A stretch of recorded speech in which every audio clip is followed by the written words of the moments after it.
Howdy, howdy, and welcome to Workshop Wednesday. Today it's all about getting started with Google Analytics 101. What needs to be set up and why? My name is Chris Mercer. I'm the co-founder here at measurementmarketing.io, and yes, I go by Mercer. You can see our content featured on such platforms as Digital Marketer, Conversion Excel, Social Media Examiner, Seriously Simple Marketing, and others around the web. And of course, what do we do here at measurementmarketing.io? We help marketers, marketing teams, and agencies essentially know their numbers and grow their numbers. And we do that by helping you to actually use the tools that are free already. Google Analytics, Google Tag Manager, Google Data Studio, Facebook Analytics, other stuff that's out there to be able to measure your own marketing and make decisions that are based on numbers and not on gut. And we do this using the measurement marketing framework. Now, that framework is really 5 pieces. First is planning, which is figuring out what is important to actually ask. What information will you need to actually get the answers? What actions will you take with those answers? Then there's building, where you will talk about actually using Tag Manager and analytics to set stuff up. Then there's the reporting, where you're using something probably maybe a built-in report that analytics has, or maybe something like Google Data Studio to build dashboards that give you answers, not just information. Then you take those answers and begin to forecast what you will predict will happen in the near future. Then you measure against actual traffic, and that will tell you what actions you need to take, what's working, what's not, so you can begin to optimize your own marketing performance. As with all of these workshops, the main goal is for you to grab one new idea, one thing that you can put into practice. Because just watching these workshops and not actually doing anything, it just exposes you to the ideas. Your goal is to be able to take something, take action on something, then maybe come back, rewatch the workshop. That's why we keep them here for the members, so that you can actually rewatch it, pick something else up, and then practice that skill. And that is how you become better and better at measurement marketing. All right, let's go ahead and get underway. Getting started, Google Analytics 101, what needs to be set up and why. Now, we're actually just going to dive directly into Google Analytics. So I'm going to pull that up here. And I figured this would be a good before and after approach. So what I have on our first Google Analytics tab is the measurementmarketing.io setup. So you can actually see our live site right now. And then I have a brand spanking new Google Analytics setup that we just created just for this particular workshop. So it's completely empty, doesn't have any data in it.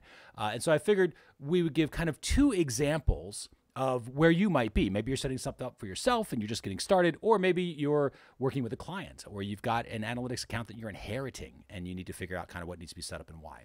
So we're going to go through here. The very first thing I'm going to do before I do anything else is I'm going to go into admin on both of these. And we're going to go into the admin because we want to see what's already set up. Do I have the basics, the low-hanging fruit? And this is something that you might not think about with Google Analytics because it is so easy to get started. You copy and paste script on the code, or if you're using Tag Manager, you start firing the page view tags. And all of a sudden you've got data. And it's really easy to skip past the fact that you have to set up Google Analytics to properly display the information so it will give you answers. Right? Because that's otherwise what happens. You just get a bunch of data. You just get a bunch of stuff. And if you ever have gotten into Google Analytics and been like, I don't know what to do with any of this, part of that is because maybe it hasn't really been organized enough for you to know what to do with it. So that's what this is all about. So the very first thing that I'm going to do is I check and see what are the different views that have been set up. Now you can see here on ours, we've got a GDS data source that stands for Google Data Studio. So we build a view that our team knows, okay, we're going to hook into the Google Data Studio view to pull all the information for Google Data Studio dashboards. And I've got different views back here. You can see there's a lot more back here than what you might expect. So we've got little test views, obviously, going on here. I've got win courses that we do. So we have views that are set up for specific win courses. Which we do little one-off courses. And so we've got maybe goals are associated to those. And so we've got views that are specific to those because every view has its own set of goals. Then we have user ID set up for user ID tracking. We've got some free resources set up. That was a view just for free resources. I've got Google Data Studio that's set up so we can do the Data Studio. And you also see I've got this no parameters view. Now I'm going to come back to that in just a moment. But basically, these scrape off all the parameters. So I've got one view that's got a bunch of parameters on it if I needed those. And I've got another view that's totally clean. And it's a lot easier to figure out things like funnel flow and customer journey and all that fun stuff with those. So super important to sort of look at. And of course, then again, a bunch of testing stuff. And I see the backup view. So I already know I've got a backup view. So back here, if I was inheriting this client, I'd say, okay, there's already a certain level of sophistication, lots of different views going on, probably different goals associated, et cetera, et cetera. That's great. Now, if I come back to a typical site, what you find is this. You've got your view, you've got a website data, and that's really it. And that's okay because at least things are up and running. However, that's not really all that useful. And it's kind of dangerous, especially if you want to set up goals and filters and everything else, which you will want to do. So the very first thing I would do is come into our all website data. I go into the view settings, and the very, very first thing is I go Z, backup data. Do not use, right? So do not use. And this is just because it really should be like in case of emergency, break glass type of thing. So I would just rename this first and foremost. I don't set up anything else. I just rename it. I have now a backup data view. So now once I have that, I will then create a new view. And this is, and I will say, we'll call it for now the working view. That can be a master view, a test view, sandbox view, whatever you want to call it. Always make sure that one of the things you're going to check is make sure that the time zones are set up correctly. They should be the time zone of your cart. So the time zone of whatever your cart is. So in our case, even though we're in Austin, Texas, our cart is set up for Eastern time. So that's why we set this up to Eastern time. That way the cart and Google Analytics both agree on the definition of Monday, right? What 24-hour period that Monday represents. So pretty cool stuff. All right. Next up, after you do that, we will create that view here. Now we've got our working view and we've got our backup data view. This is also why I do Z _ because it's alphabetical. So I'm taking advantage of the structure within Google Analytics that it naturally wants to be alphabetized. So my backup data view will always be at the very bottom so that I'm likely to use it. What I'm going to do is I'm going to go into property settings here and I'm going to make sure that other people are also using that view by default. So that's where you do default view. And now that I have that view, I'm going to say this is my working view. So I've got that set up. And for now, I'm just going to do that. So that's the overall very, very, very basic setup that you need to do. You need to have multiple views. Again, why do I need multiple views? Because every view has its own purpose. So the working view, like for us, if I go back here, I've got my Google Data Studio stuff set up for my data source that are specific goals, specific segments or whatever else that's associated to this view, specific filters that are segmented to this view that are just for this view. Then I go into Win views, totally different goals that are set up, right? Totally different things that are being tracked. And all of these obviously are just different testing views. So if I'm practicing something or if the team is practicing on making sure something tracks the way they think it's going to, they'll do it in a test view first before they roll things out. Now the big deal here on the views, right? Not just goals, right, which could be set up specific to a certain view, but also filters. Huge deal here. And this is what I would look at. So you can see here I've got a bunch of filters, right? There's 18 different filters that are set up in this particular view. If I come in here and I go to my working view that I just created, I go to filters, you'll notice no filters have been set up. So this is the extremes, right? I've got one account with a ton of filters and one with none. So if I came into something that looked like this, I'd say, okay, there's not a level of sophistication here, and that's okay because that's most people because they just don't know that analytics needs to be set up, right? Again, it's no judgment. It's just that's what most people would think. So that's okay. But this side, if I saw this, I'd be like, okay, there's been somebody back here who kind of knows some stuff, right? They're setting some things up. And I would take a look at what the different filters are. You can see we're excluding certain sorts of traffic coming through here. And then we've got lowercase filters coming in through here just to make sure that all of our data is clean because Google Analytics is case sensitive. In fact, this is something I'm going to show you because you don't think about this in the beginning. All of your traffic sources, all of those UTM codes that you've been using for source and medium and everything else, or that your vendors might use, or that your team is already using, or that your client is already using, if they are doing uppercase and lowercase and everything else, you can actually sort of smash those all down, technical jargon there. You can smash them all down to lowercase. And you can set up a filter that takes that, right? Little custom filter says, I want to do lowercase and take the campaign source and switch it into lowercase so that when it goes into Google Analytics, it's all being stored as lowercase. Again, why is that useful? Because a capital F Facebook is very different than a lowercase f Facebook. And those two things will show as different traffic sources unless you have your lowercase filters set up, in which case they would both show as lowercase Facebook, which is what you want. That's the useful truth you're looking for. Now, other examples of filters here. And this particular workshop, again, won't have the ins and outs of how to set up all these different filters. I'm going to show you some examples, though, to let you know what you should be looking for. Let's see here. I've got one that was combining some traffic sources here. So I've got, this is an important one. Showing traffic source, showing domain. This is an important one. So why do we want this filter set up? And this is something you can Google, you can see. We've got workshops on how to set it up, but essentially this is it. You go to custom, you go to advanced, host name, request URI, parentheses .star on both of these, and then request URI goes here, $A1, $B1. What does this do? This makes your data a lot more user-friendly. So what I mean by that is I would come in here, I go to site content, all pages, all of the information comes through with all of the page. Now, in the beginning, you're like, okay, measurementmarketing.io, that's all well and good, but who cares? Like, of course, I'm on measurementmarketing.io. So my homepage that shows measurementmarketing.io would normally show a slash here, and that's all you would see. It's just a slash without this filter. Again, that's okay. In fact, let me show you what the difference would be. So if I go to my backup view, the backup view, by the way, you never touch, you never put filters on it. It's in case of emergency only. But if I come in here, I go to content and I go to all pages, I can see, okay, there's my home page and there's all these other pages, right? But then I see all this extra stuff that comes in. And yeah, for now it's like, oh, good, they're all measurementmarketing.io. But are they? So if I come back in here and I flip my view, actually, I want to show you one other thing, just to prove the point. See in the home screen, I've got 454 users here. This is the old view, my backup view. Again, not the most useful truth, just sort of the view that was created with this Google Analytics account. And the way that it's set up, it measures 454 users. But with a little setup, things like cross-domain tracking, all that sort of stuff, you can see my user count probably will drop here because it's combining users, people that I thought were users. See, 361. That's actually how many users I probably have here, or at least it's a little bit better of a representation as far as the useful truth of my number of users. And if I go into behavior, site content, all pages, I can see that, yes, my homepage is really my homepage. It's measurementmarketing.io. So you'll see that that pulls up here, right? And we've got all these different pages, but it's a lot easier to figure out where I am.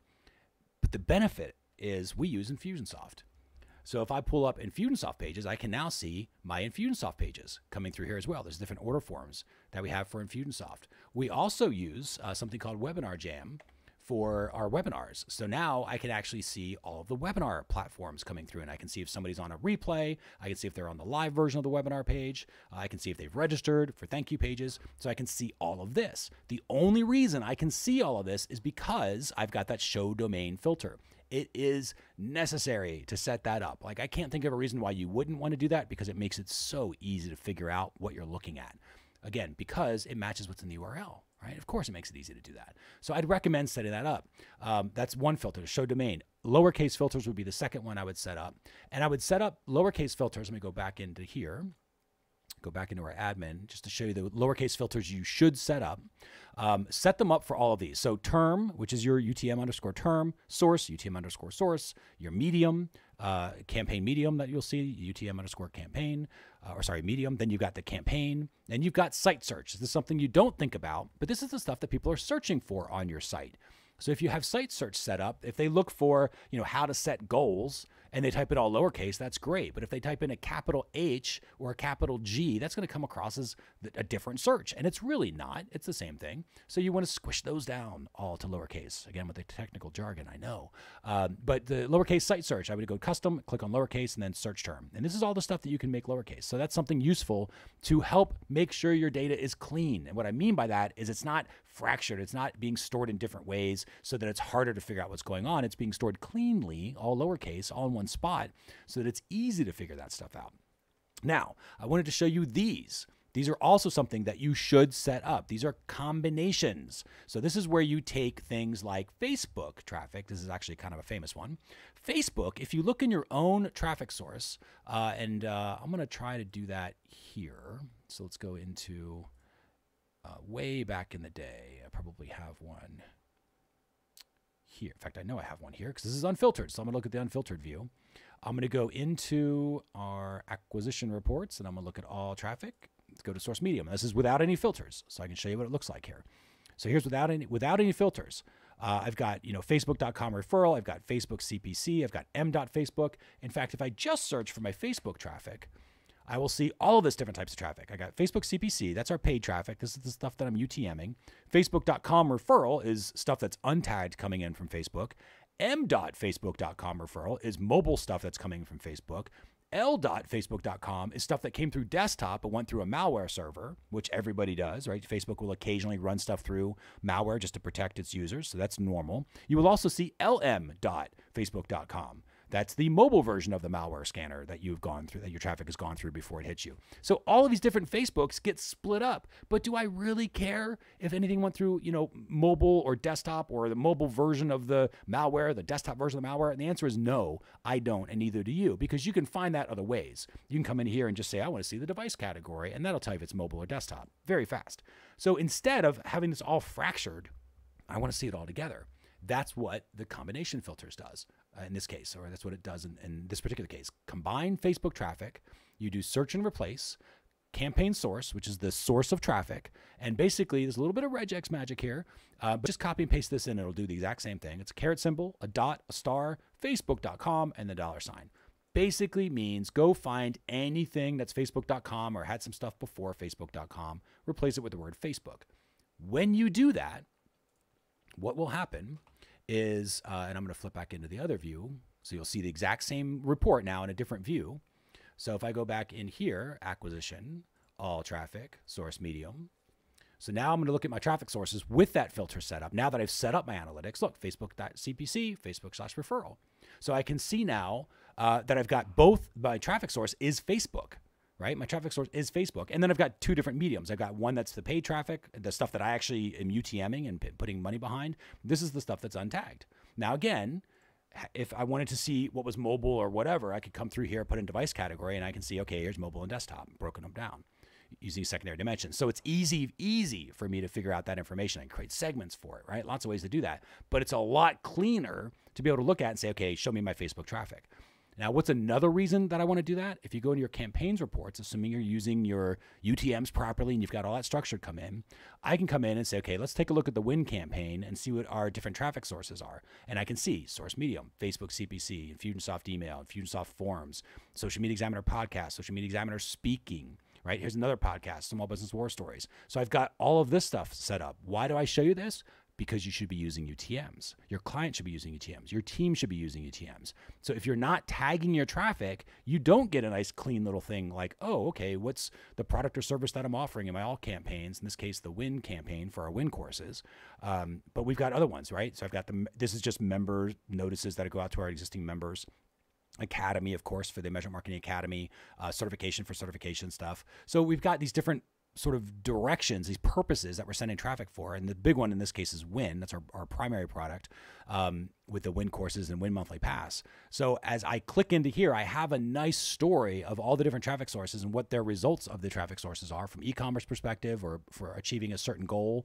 I can have them come through and figure out, okay, how many are actually leading toward page views of the offer, of the cart, of the thank you page, right? I can see all of that in this report because I'm using UTMs, which are being filtered down, so they're all lowercase. So just in case somebody comes along and does something as an uppercase Facebook or all capital CPC, for example, it'll be still lowercase. It all gets combined. And because I have that combination filter back here, all my Facebook traffic is showing under Facebook, not facebook.com, so it's easier for me. Now, the other thing that I set up, and this was specific to my situation, so you will also have this. I set up to say, find the campaign source. Again, this is the same style filter. I'm going to custom search and replace. And I've taken socialmedia.com or socialmediaexaminer.com, right? We do a lot of things with the Social Media Examiner. And so when somebody comes from the site, it used to just say socialmedia.com/referral. But I use UTMs for Social Media Examiner as well. And I call those social-media-examiner. Okay, so I made the choice to do that. So what I do is I say, well, if there's referral traffic that comes through, just call it social-media-examiner. Again, why do I do that? So that in my source medium, I have a cleaner understanding of my traffic sources. And I can see all of my social media examiner traffic coming in and then see the type of traffic that's coming in. So I've got referral traffic. This is the untagged stuff. And I've got podcast traffic. This is the stuff that came through the podcast link that we give out. And then we also have the speaking traffic. This is when I was speaking live at Social Media Marketing World. And I can see traffic coming in from those engagements, right? And another way to look at this, if you look at source, to kind of put a finer point on it, I can see these are all my sources of traffic, and then I can drill down into Social Media Examiner and say, okay, let's go look at this and see what the mediums are, right? So I can come through here. Now I've got my source. I can do a secondary dimension of medium, which is the type of traffic, and I'll see the same thing in a different way. So here's the source, and then here's the different ways it's coming from that source. And again, I can adjust that so it achieves a certain goal, e-commerce results, whatever else, so I can see how that traffic is interacting, and do I want more of that? Okay, so there's a lot of incredible things that you can do with these reports, assuming that you've got UTMs in place. Medium, same way. I UTM it, so all my podcast traffic comes through. So I've got email traffic, I've got podcast traffic. I can click on podcast.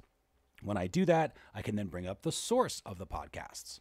Right? So we've got source of podcasts, and I can see the actual podcast that sent the traffic. In this case, Small Business War Stories sent a user in the past week. Social Media Examiner sent some users in the past week. So I can see how my traffic is doing. And again, results of that traffic by going and seeing what the goals are that they achieved. So really incredible things that analytics will tell me. The story of my data is so much easier to figure out and find because I am tagging my traffic and making UTMs happen. If I come into an untagged or actually an unfiltered view, the UTMs will still be there because UTMs are sort of outside their property level. They don't really matter on the view themselves, but they'll be all broken up in different ways. So if I come through here and I go into my backup data so you can see kind of the before with no filters, you'll see it's a little harder to figure out what's going on. I go to all traffic, source medium again, and I'll have a lot of different traffic sources that are coming through here, and everything's a little bit more broken up. I only have 10 spots here, so I don't see all the Facebook stuff that's coming through. I just see some of it. There's some down here, there's some up here, but it's still both Facebook, right? So you can kind of get an idea, okay, this is a little harder to figure out what's going on. There's my socialmediaexaminer.com versus Social Media Examiner. Really, they're the same traffic source. So that's why you do filters. You come through here, you see this, you go, well, actually, those are the same things. I'm gonna do a filter that combines them. So it's easier for me to tell the story of what's going on here, right? What behaviors are people taking? Where are they coming from in this example? So that's something else very, very important to take a look at in the setup when it comes to your filters. Excluding traffic, I think, is important too, especially if you are on a lower traffic site. Like I consider ourselves low traffic. And so our team can really screw stuff up because even though there's 7 or 8 of us that are on the site at any given time, if we do this hundreds of times a week and we're using incognito windows to test and everything else, it can be really hard and it can screw up our numbers pretty quickly. So we exclude in all sorts of different ways. There's lots of different ways to do that. So we won't have time to do that, but you will set up filters to do it. So just sort of consider that you might want to do that as well. Also, we have include filters where you can say, I just want to see certain domains. So certain domains that come through. So in our case, it's Gendy, it's EveryWebinar, it's, Gendy, which is EveryWebinar, Webinar Jam. It's Infusionsoft domains that are allowed to come through. It's measurement marketing domains that are allowed to come through. Why do I do this? To help cut down on spam. So, because otherwise spam can get through there and I can see a bunch of other host names that are really not mine. That I want to look at. So this is another filter that you might want to look at setting up. Again, you have to customize it for yourself, but it's something to look at just on the filters, right? You can already see, hopefully, what's needed in this. Even though you're just starting out with analytics, you got to do setup because it makes it a lot easier to figure out what's going on. Now, I'll give you some very basic stuff. Again, not all of these filters do you have to set up before you can get anything useful, right? Just as you improve your skills, especially if you're just starting out, do the lowercase filters maybe to practice. Definitely have a backup filter or a backup view that you do not filter at all. You can see, it's super important to do that because filters permanently alter the data that's in your analytics account, right? So you don't want to go lightly. You don't want to just jump in there and do stuff. You want to think through it. And there are workshops that we have on filters in the Academy. So if you want to go really understand filters, definitely search in the Academy for how to set up filters. You'll see all sorts of details on how to do that. But the other things I want you to be aware of are just the general settings that exist. So what are the general settings? Time zone. We already talked about that, but make sure it's the right time zone. That is defined as the time zone of your cart. Not of where you are, of where your cart is. Now, if they happen to be the same thing, awesome. In our case, they're not, right? So we're Eastern time here. Also, you can exclude query parameters here. So if you didn't want to see a certain parameter, you can add it to this list, right? Like maybe I didn't want to see affiliate IDs, or maybe I didn't want to see emails parameter. I can just keep doing that, and it'll take those things out and scrub them out before it's put into the reports itself. Then also this, bot filtering. A lot of people don't know this is even there, but Google has gotten much better at filtering out a lot of the spam bots from Google Analytics. So if you click this button, it will exclude the hits from known bots and spiders. Now, do you set up bot filtering for your backup view? The answer, again, you should already know this or think through this. No, you do not. This view, don't even touch. It's a brand new view. It doesn't have anything set up to it at all. The only thing you changed was the name. And that's important because sometimes maybe you've got traffic that is accidentally being filtered out by the bot. And I've never seen it personally. I've never seen this little bot filter out traffic we did want, but it could happen. And the only way you could tell if it was happening is if you had another view that did not have this on, which is why you keep your backup view there. So there's lots of reasons why this is there. You won't use it all the time, but when you want to use it, you'll be glad that you did not adjust it in any way, shape, or form. So that's there. Now, the other stuff that can be set up here, let's go back into our view settings. So we go into our view settings again. So we talked about the bot filtering, site search, an important thing. So if somebody's searching for information on your website, in our case, we've got the Measurement Marketing Academy, we've got the members area in the back there. There's a big search bar. You can basically go through and ask a question, and then bam, pops up videos that answer your question. So we have site search turned on. The query parameter is just what shows up in the URL when somebody searches. And if you do a quick search, you probably see this happen on your own site. And if it's WordPress, it's probably going to be S anyway, just kind of how WordPress works. So now we've got the site search report. Now, what does that look like? I can come into here. I can go into my behavior. I can look at site search, which is not turned on by default. You have to turn it on. But I can go through here and I can see, okay, what are people searching for? In my case, members, right? If members are searching for certain things, I can come back here and pull that up. Let's see what I got here. Oops, I'm on the wrong data. That's why. My backup data view. I don't want to be on that view. I want to be on this view. So we're going to flip that over and then take a look at our site search. Because remember, backup data view did not have site search turned on, which is totally fine. We don't want it turned on that one. But as I come through here, you can see these are the different things that people are looking for or have looked for on our site. And they're all lowercase, right? It doesn't matter how they typed it in. I can see this is some stuff people are looking for. This helps me from a content perspective. It might help you from a content perspective.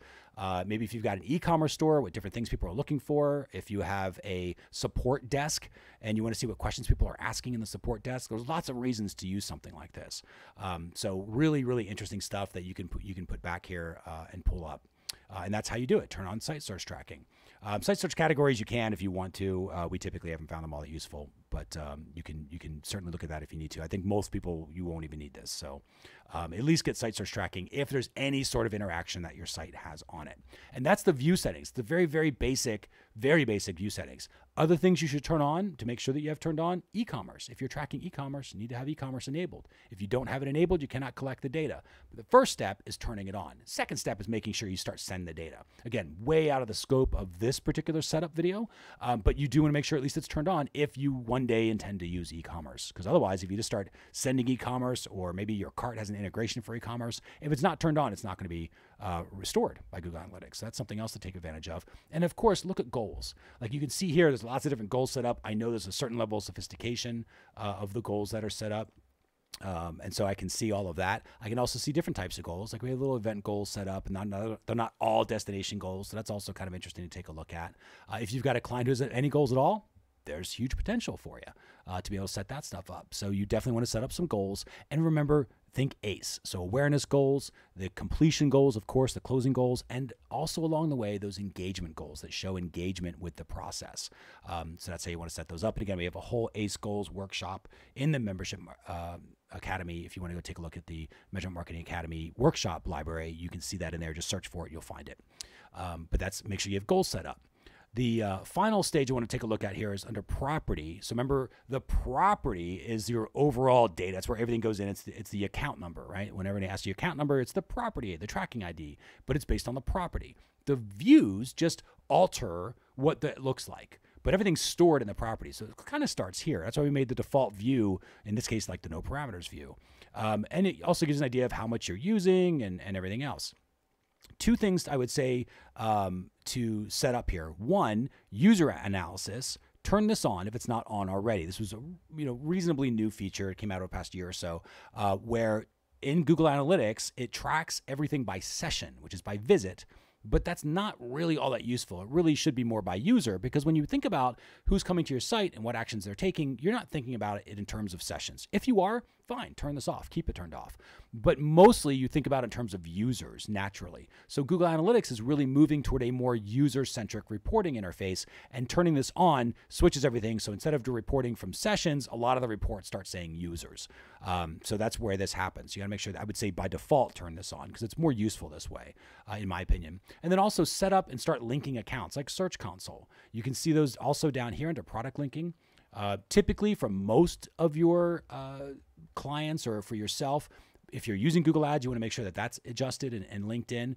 If you're using Optimize, obviously you can link it as well. And then Search Console. Again, Optimize more for split testing, so that's kind of a one-off. You may or may not be using that. But Search Console, certainly. If you have any sort of SEO, which I would venture most of us do, have a Search Console set up, you want to make sure that all that information is linked into Google Analytics as well. Because if it's not, you don't get to see all of your Google Organic search terms and what landing pages that Google Organic is sending traffic to. So you need to have Search Console turned on so you get that additional data that otherwise you wouldn't be able to see, and you can't find a story of how your organic traffic is working. At least not as well without linking it. So make sure you link at least Search Console, assuming you have Search Console already set up for the site. And Google Ads, if you or your client is using Google Ads, make sure you hook that stuff up too, because it's the same reason. You can't see cost data. You can't see the results of all the Google Ads stuff if you do not link those two together. So Google Ads and Search Console. So make sure you have both of those set up where you don't have that visibility. And again, where that is would be under acquisition. You've got Google Ads reports, you've got Search Console reports. So those two things are fantastic, but do not show anything if you do not link those accounts. You got to make sure you set that stuff up. So that's kind of under the main product linking. Some other things to take a look at, and this is more of just be aware of, right? So we have custom dimensions back here that are all set up. You can see this is just, again, gives you an idea if you inherit a client or an analytics account. You can see, cool, they're doing a lot of different stuff back here. That's just good to know that these are the different things they've customized. Most of the time, there won't be anything back here, and that's okay too. But that also gives you an idea of like, okay, this is tracking. Like we can see how long somebody's been in our sales system, so we can track how long it's taking them to move through various stages. All right, so this is important for us to have. Custom dimensions show us a bunch of other stuff that we're tracking, including original traffic sources, a very important thing to do. By the way, we've got an entire workshop also in the workshop library on this. For those that are Academy members, you can go back there and figure out how to do all that, because it's super useful. But if you didn't have anything back here, it doesn't mean anything. It's not anything that's negative. It's just, okay, they haven't really customized their analytics. And while it's not a basic setup thing, custom dimensions and metrics are incredibly useful and help you to answer questions that you otherwise could not get answers to, such as the things that we talked about. So definitely want to take a look at that stuff as well. All right, so that's, I think, the overall. Let me see, we got everything done in property settings. Pretty much did. I wouldn't turn on a lot of the other stuff we haven't really seen super useful. For our purposes, doesn't mean that it wouldn't be for yours. But of course, we've got the instructors standing by as well. So if you're just coming into a Google Analytics setup, whether it's a brand new one or a client's one, take your best crack at it after watching this and say, okay, here's stuff I need to set up. Then use the Ask an Instructor support system that's back there and send us over a video or screenshots. Say, okay, here's what I'm thinking. Here's what it looks like. Is this useful? Is this something that should be set up? Or I'm not sure what this thing is. Ask us about it, and we'll be able to help you out. Because there's lots of different stuff that's back here. I mean, Google Analytics is a huge platform to be able to play with. So it's tough to cover everything, in 20 to 30 minutes. But watching this workshop and going through it and then practicing maybe 10 or 15 minutes to actually go through here and just do an overall sort of general audit. It's not super in-depth audit, but it's a general audit to see what's been set up. There is one thing I want to talk about in the tracking info. So the referral exclusion list. So take a look at this. This will show you cross-domain stuff. So by default, their own domain, so in this case it's measuremarketing.io, their own domain should be back here in this list. So that should just be in there by default. If it's not, add it. Just not even, it's just a no-brainer. You have to do it because subdomains won't work otherwise. But if they cross domains, so if in the customer journey they go to a different domain, which in our case they do, they go to infusionsoft.com or they go to infusionsoft.app for order forms when they're purchasing stuff. So when you go from measuremarketing.io to Infusionsoft and then back to measuremarketing.io, that is called cross-domain tracking. So cross-domain tracking needs to be enabled, needs to be set up. Now that's bigger again than what this topic is. So there's an entire workshop that's dedicated on how to set up cross-domain tracking, especially using Google Tag Manager, which does make it a lot easier, but there's some moving parts to it. But this is where you need to make sure referral exclusions are set up. If you just see the client's domain here, and as you go through and you start understanding the client more or your own company more, and you're going through and you know that you crisscross domains. Like in our case, I know that people crisscross Gendy, which is Every Webinar Webinar Jam, and they go from measuremarketing.io to Gendy pages and then back to measuremarketing.io to purchase products or services. So if I know that's happening, that's cross-domain traffic. I have to have Gendy in here as a main domain. Incredibly important. PayPal, same way. I don't want traffic. I don't want to see in my traffic reports that they came from paypal.com as a referral and PayPal, so it looks like PayPal is selling stuff, because that's not really what's happening. What happened is they came from Facebook, they went to our site, maybe they go to PayPal, and then they come back from PayPal. Well, I want to see Facebook cause the sale, not PayPal. And that's why PayPal.com is down here. So referral exclusions, if you just see, worst case, you see nothing. Most of the time, you'll see just the main domain. If it's a relatively new analytics account, you'll see just the main domain back here. And that's okay, unless there are other domains that are involved in the customer journey of a transaction of a conversion, right? In the customer journey of any sort of conversion, whether it's a goal or e-commerce, it doesn't matter. Any sort of conversion that you're tracking for. Then, if that's the case, you need to have all those different domains in the referral exclusion list. They have to be there. So that you can start connecting the dots. And again, that's just part of the step of cross-domain tracking. There's more to that, but at least now you know, okay, cross-domain tracking needs to be set up, because if that's not set up properly, you do not know that Facebook caused the sale or Facebook caused the lead to happen, because the attribution will break because cross-domain tracking is not set up. So that's a very important thing. And then, of course, you've got data collection and retention. I would kind of buzz through these and take a look at them, make sure that they're set up properly for what you have turned on. In this case, Google Signals. Again, relatively new service. You got to make sure to work with your compliance team and make sure that you're in compliance in terms of privacy disclosures and all that sort of stuff. But when you turn this on, it allows Google to enable other reports, like user cross-device reports. So you can see who started on desktop and who completed the journey on mobile, or vice versa. So all that information happens from Google Signals. Again, you have to turn it on. You have to enable your retention policies, right? So if you're in Europe, especially in Europe, you've got to have expiration policies to be set up. So you can change those whenever you want. If you're in the States, you don't necessarily have to do that. But Europe, you definitely do. So make sure you play around with the retention, data retention. At least take a look at it, make sure it's right for you. Session settings, also incredibly important. Session settings, Google Analytics will automatically time out after 30 minutes of inactivity, which is fine if that's normal for you. But if your setup is maybe you've got videos that people watch that are 45 minutes long, well, Google will actually default to timeout if it doesn't receive any sort of hits or events in that period of time, right? After 30 minutes. So maybe if you've got some videos, you want to say, okay, you know what? I'm going to do an hour. I'm going to make it an hour. And you can change that here. So that's where that is. Campaign timeout is also pretty interesting. This is something where we used to actually, way back in the day, we used to say, oh, I'll just make it 24 months, whatever.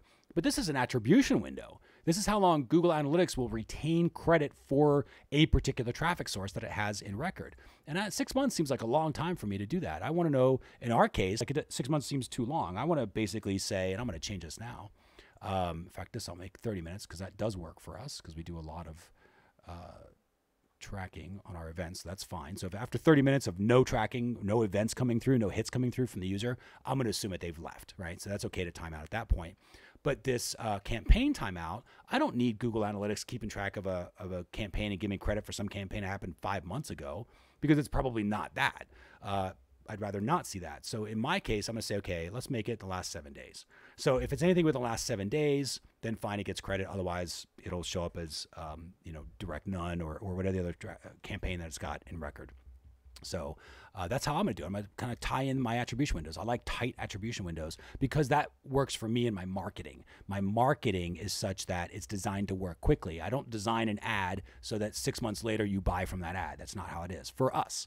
For us, it's a relatively quick decision. Otherwise, what will happen is if you don't make a decision quickly from that one ad, there's going to be another ad, right? That'll come through and encourage a decision. Again, sometimes that's purchase. Sometimes that might be just check out the blog post or whatever it is, but it's the ad itself is designed to work within days, not months. So that's why I tighten it up here, and something you might want to think about as well. So that's generally speaking, again, I think very high level overview with some detail just in the right spots, at least gives you an idea of the things you need to set up, questions you need to start asking, places you need to either Google or go into Workshop Library if you're already a Measurement Marketing Academy member, and ask in the library, and you'll see videos on how to set all this different stuff up. And of course, you've got the instructors as an Academy member. So just ask an instructor. You can ask us, and we'll be able to help you out, make you get unstuck and on the way. So hopefully you saw at least one new thing that you did not otherwise have any experience with. So again, maybe it was the idea of just having different views, that you need to have different views. You cannot have one view. It doesn't work. You have to, at a minimum, a working view or your master view, a testing view where you test stuff out, and a backup view that you don't touch at all. It's just sort of the day it was born, it got the backup view designation. Then you've got at least the other two. One that's one that you use, and then one that you use to test. So that you don't have to, accidentally break stuff on the main view. So that's at the very minimum, you have that. Filters, the different things you can even filter for. Some people have set up the cross-domain, or the show domain filter. It's back there. It's also a necessary step to cross-domain tracking. And you set that up because it's really useful, but you don't think about the lowercase filters, or you don't think about excluding your own traffic, or you don't think about combining different traffic sources like Facebook. I believe also Instagram and Pinterest do that same thing, where they fracture their data streams. And so when you set up those combining filters, it makes the data easier to understand. If everything's easier to understand back there, then you have a better chance of figuring out the story and being able to take action, right? Which is really what we all want. We don't want the information. Who cares about the information? We want action. We want to know what to do next. And analytics will help us to tell us that if it gets its data cleanly, because it's easier to figure out what's going on. And of course, you saw all the different property settings, the view settings, being able to exclude bots. Some of this is just real low-hanging fruit that you can set up immediately and take advantage of. So hopefully you found at least one new thing. Any questions you have at any point, of course, just ask in the members area, and we'll be able to help you out there. Speaking of, if you are not yet a part of the Measurement Marketing Academy, especially if you've got a team, multiple people working at your agency, it comes with 4 different logins, measure.tips/start. Strategists, there's things for strategists back there. There's things for implementers back there. And so it's really made for everybody. Get back there, measure.tips/start. And again, specifically for teams is really where I'd say you need to take a look at. If it's just by yourself, Measurement Marketing Academy might be a little too much. It depends if you do this for a living or not. But if you want to learn some just beginner stuff, I'd say start with the Win Monthly Pass, because that has plenty of support, lots of great courses back there. So measure.tips/start will take you to the Academy. Otherwise, just go to measuremarketing.io, look at the Win courses that we have back there, and those will help you get started. Now, if you're already a member of the Academy, every Wednesday at 3:30 p.m. Eastern, we do have this group coaching. It's office hours, member Q&A, where our Academy members are able to just show up and ask questions of the instructors. Either myself or one of our other instructors will be back there every Wednesday at 3:30 p.m. Eastern to answer your questions. It's your opportunity to talk through issues. People share screens so that you can actually just, again, get unstuck and on the way and not have to mess around with a lot of stuff. And sometimes it's easier than using a chat system or creating a video. So if you are able to join us, that would be great. If you're already a member, look forward to seeing you on a members Q&A sometime soon. Of course, you've just watched Getting Started, Google Analytics 101, what needs to be set up and why. Next week, we rotate topics again. We go to Beyond the Basics this time. This is for more advanced implementation. And we're going to talk about how to set up tracking for Webinar Jam and EverWebinar. You heard that we already use that ourselves, so we've got a lot of experience with this. There are some very specific things you need to do to track through these platforms. And if you use these platforms, or if you know somebody that does, have them on this workshop because it's not intuitive to set this stuff up. There are some parts that are intuitive, and then it won't work, and you'll be like, oh, why is this not working? And we will show you all of that. And it's a little complicated. There's some code involved.